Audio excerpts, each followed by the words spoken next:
Welcome to the class students. इस video lecture में हम डिस्कस करेंगे हर्शे और चेस के एक्सपेरिमेंट को, जिसे ट्रांसडक्शन प्रिंसिपल भी कहा जाता है, जिसमें उन्होंने प्रूव किया कि डीएनए ही आनुवंशिक पदार्थ है और DNA is a genetic material.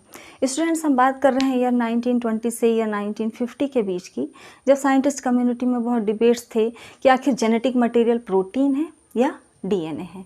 और इस संदर्भ में बहुत से साइंटिस्ट ने एक्सपेरिमेंट भी किए, जिसमें 1928 में ग्रिफिथ ने तथा 1934 से 44 के बीच में एवरी, मैकलियोड और मैकार्टी ने भी एक्सपेरिमेंट किए। किंतु सबसे सुस्पष्ट प्रमाण हमें हर्शे और चेस के एक्सपेरिमेंट से ही मिले, जिसका फाइनल आउटकम 1952 में आया। स्टूडेंट्स, इस एक्सपेरिमेंट के लिए हर्शे और चेस ने सबसे पहले जीवाणु भोजी T2 फेज का चुनाव किया। ये वो विषाणु या वायरसेस होते हैं जो बैक्टीरिया को या जीवाणु को इन्फेक्ट करते हैं, तो इन्हें जीवाणु भोजी कहा जाता है। Viruses are link between living and non living. विषाणु सजीव और निर्जीव के बीच की कड़ी होते हैं। उसका कारण है कि इनके पास अपना बहुत ज़्यादा एडवांस या हाईली मॉडिफाइड कोई मेटाबॉलिज्म नहीं होता। इनकी एकमात्र लिविंग प्रॉपर्टी होती है कि अगर इन्हें कोई होस्ट सेल मिल जाए तो ये उसमें मल्टीप्लाई कर सकते हैं अपने आप को। सो यहाँ पर T2 फाज का प्रयोग किया गया। बहुत सिंपल स्ट्रक्चर होता है इनका। प्रोटीन कैप्सिड होती है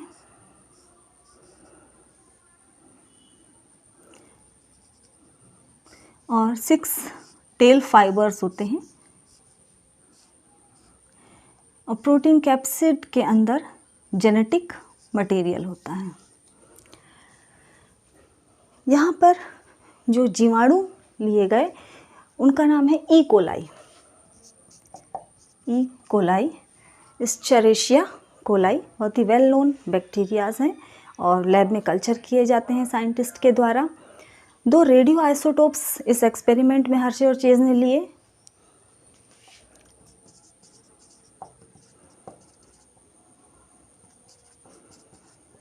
that is S35 and P32, sulphur, radio active sulphur and radio active phosphorus.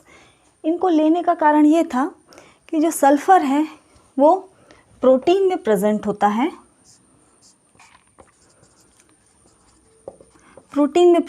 है, किंतु न्यूक्लिक एसिड या डीएनए में ये नहीं पाया जाता। जबकि जो फॉस्फोरस है वो न्यूक्लिक एसिड में प्रेजेंट होता है, जबकि प्रोटीन्स में अब्सेंट होता है। सो यहाँ पर 2 रेडियो एक्टिव आइसोटोप लिए गए, S35 एंड P32। अगर इसका बेसिक आपको नहीं पता है तो मैं आपको समझा देती हूँ। आपको मालूम है proteins are chain of amino acids,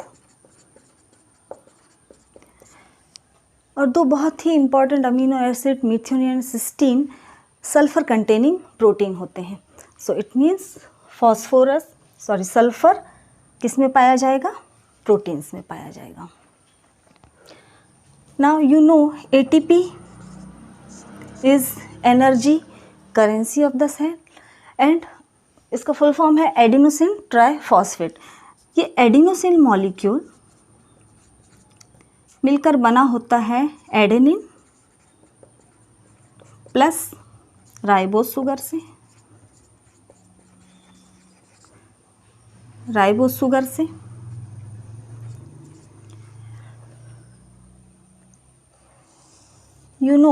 this adenine is a nitrogenous base, और ये नाइट्रोजिनस बेस मिलकर बनाते हैं न्यूक्लिक एसिड्स। नाइट्रोजिनस बेस, और ये मिलकर बनाते हैं न्यूक्लिक एसिड। और यहाँ पर ये एडिनोसिन डायरेक्टली अटैच है 3 फॉस्फेट ग्रुप से। इट मीन्स कि फॉस्फोरस न्यूक्लिक एसिड या डीएनए में प्रेजेंट होगा, प्रोटीन में नहीं होगा। अब यहाँ पर हर्शे और चेस के द्वारा 2 कल्चर मीडियम लिए गए। एक कल्चर मीडियम में उन्होंने रेडियो एक्टिव सल्फर डाला तथा दूसरे कल्चर मीडियम में उन्होंने रेडियो एक्टिव फॉस्फोरस डाला। उसके बाद में इसमें इसी कल्चर में ई कोलाई बैक्टीरिया को ग्रो कराया गया, वहाँ पर T2 फाज से इन्फेक्ट कराया गया, सो दैट यहाँ पे जितने भी बैक्टीरियोफेज मिले या जीवाणु भोजी मिले वो लेबल्ड थे सल्फ़र 35 या S35 से, क्योंकि आपको हमने बताया यहाँ पर जो जीवाणु भोजी है प्रोटीन कोट से बने हैं और न्यूक्लिक एसिड से बने हैं। स्वाभाविक है कि वो अपने प्रोटीन कोट के लिए सल्फ़र यहीं से लेंगे, कल्चर मीडियम से ही लेंगे अपने आप को मल्टीप्लाई करने के लिए, और फॉस्फोरस भी वो इसी कल्चर मीडियम से लेंगे। सेकेंड कल्चर मीडियम में भी रेडियो एक्टिव फॉस्फोरस डाला गया, उसमें ई कोलाई बैक्टीरिया ग्रो कराया गया, देन T2 फाज डाला गया, और तो इसमें ये जो T2 फेज जीवाणु भोजी थे, जब उनका मल्टीप्लिकेशन हुआ तो उनमें ये लेबल्ड थे फॉस्फोरस 32 से या रेडियो एक्टिव फॉस्फोरस से। तो यहाँ पर हमको दो तरह के जीवाणु भोजी मिल गए।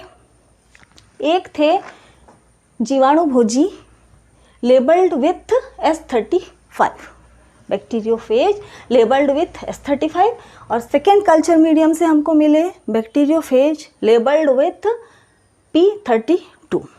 स्टूडेंट्स, अब यहाँ पर हमको दो तरह के जीवाणु भोजी प्राप्त हो गए हैं। पहले कल्चर मीडियम से S35 विकिरण सक्रिय T2 जीवाणु भोजी और दूसरे कल्चर मीडियम में P32 विकिरण सक्रिय T2 जीवाणु भोजी। दैट इज यहाँ पर bacteriophage labelled with radio active sulphur और दूसरे कल्चर मीडियम में bacteriophage labelled with radio active phosphorus.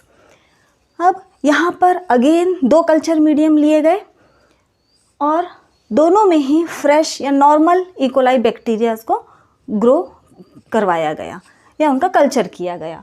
और अब दोनों कल्चर मीडियम में, पहले कल्चर मीडियम में जो ई कोलाई बैक्टीरियाज हैं उनको इन्फेक्ट कराया गया उन बैक्टीरियोफेज से जो लेबल्ड थे रेडियो एक्टिव सल्फर से, जबकि दूसरे कल्चर मीडियम में जो ई कोलाई बैक्टीरिया ग्रो कर रहे हैं उनको इन्फेक्ट कराया गया उन बैक्टीरियोफेजेस से जो लेबल्ड है रेडियो एक्टिव फॉस्फोरस से। 3 स्टेप्स होते हैं।